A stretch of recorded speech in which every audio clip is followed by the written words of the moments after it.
Hello everyone, I hope you're doing so well. Welcome to this little National Gallery vlog where I basically take you around my little journey through the National Gallery. And yes, I am waiting, I'm queuing up. I was basically talking about how I managed to get in even though it is Saturday, and actually it wasn't that busy. The sound quality is so bad that I just decided to do a voiceover. Here is Titian. I thought I'd do Titian first even though I've done it before. It's just because I met a curator who spoke about how she thought Titian's proportions are really bad, but I think his elbow painting are really good. And here I am just wandering around looking for the right rooms, or rather the right paintings. Here is another Titian as I mumble to the camera. And they've actually changed around the paintings in the National Gallery. So this was amazing to me because there was some still life taken from the small room into a much larger room. And I'm a still life fanatic. I just adore painting still life. And here is a painting that I actually studied at school, The Magical Lobster. And I love the fact that lobsters were supposed to be considered like really fancy and like of the wealthy. So that's why a lot of artists painted lobsters. So here's a secondary lobster. And I just adore the use of light in these 17th century still lifes. I mean, if you're looking for still life inspiration, this is the sort of time period that where still life really came to life. And here is on the right, can you believe asparagus? This white sort of situation of like these white little finger things. Yes, it is asparagus. I'm just making a face here because I wasn't sure which direction to go in, because I've done a couple of other National Gallery vlogs and I didn't want to keep repeating myself. And yet, here I am repeating myself. Here's the Bermejo, beautiful painting, all decked in gold. And it is, of course, St. Michael versus the evil devil at the bottom. And here in this room, once again, I was looking at the Rembrandts, and this guy always looks like he's got a serious headache, which I find very, very funny. I just adore going really close up. And what's really interesting is some of the paintings are named follower of Rembrandt, and here we have a follower of Rembrandt. So it's so deceiving because it looks like Rembrandt, but then you go and look at the card and realize that it is, in fact, one of his fans. And next up, we are some more room walking, or rather corridor walking, trying not to get any people in, but it's one of those things. It's so difficult, walking through a number of doors. And this is Saint Sebastian being arrowed. And I actually always thought that Saint Sebastian came back from the dead, but now considering it, I think I made that up. I don't think he did. I don't know. Next up, I'm in a green room.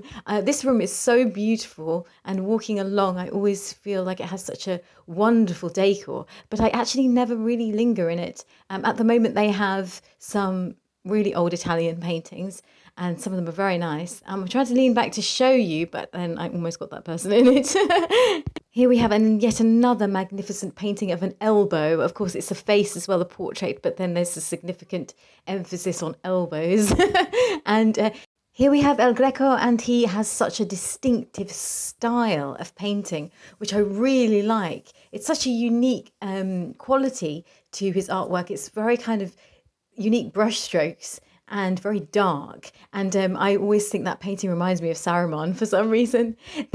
This lady behind me was giving a talk on one of my favourite paintings by Claude, and I was trying to listen in, but then I think she noticed. And so I wandered off to this Turner, which I took last time. I spoke about last time in my last vlog. If you like, check it out. And here we have this watering hole painting by Rubens. And I think the composition is beautiful, and it is a beautiful painting because obviously Rubens is very talented. But what's really interesting is that there is a painting by Gainsborough which sits next door to this one, which is of the same subject. And Gainsborough was basically inspired by the Rubens painting to paint his own version. Now, it's just my personal opinion that the Gainsborough version is far superior to the Rubens, even though the Rubens is like the original. But I just think there's something about the way Gainsborough paints. It is so fluid. The brushstrokes are just so unique, and it's almost like the paint just dances across the canvas. Yes, I know that sounds so pretentious, but then I can't help myself. And here we have another Gainsborough, of course, and he is one of my favourite artists. So as I say, I'm biased. Here we have a very lovely classical painting, which is, I have no idea why I took a video of this painting, and so I just hope you like it. Here we have some underpainting going on, which I think is really fantastic because I really like to see the process of the artist. And so if you are an art student or you're learning how to paint, it's always really good to see an underpainting. and how it looks.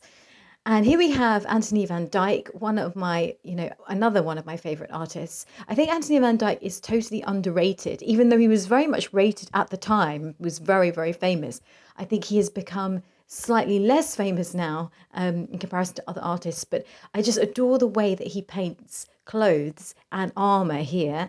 And I feel like his way of depicting the subject is so cleverly done. It's so realistic as well. And considering they didn't have photography or anything at that time, he was able to capture the sense of the mood of everything so clearly. I just really like the frame of this painting, and that's the only reason why I took a video of it. And yeah, so here I'm looking very scared because I'm in a room where I don't know the artists very well of many of these landscapes. So I'm going to come back and study the artists more. I really adored this painting because it had a really interesting title, which was all about a slight gust of wind, which I thought was really funny because I feel like the sea looks really rough. Once again, contemplating not only where to go, but also my existence.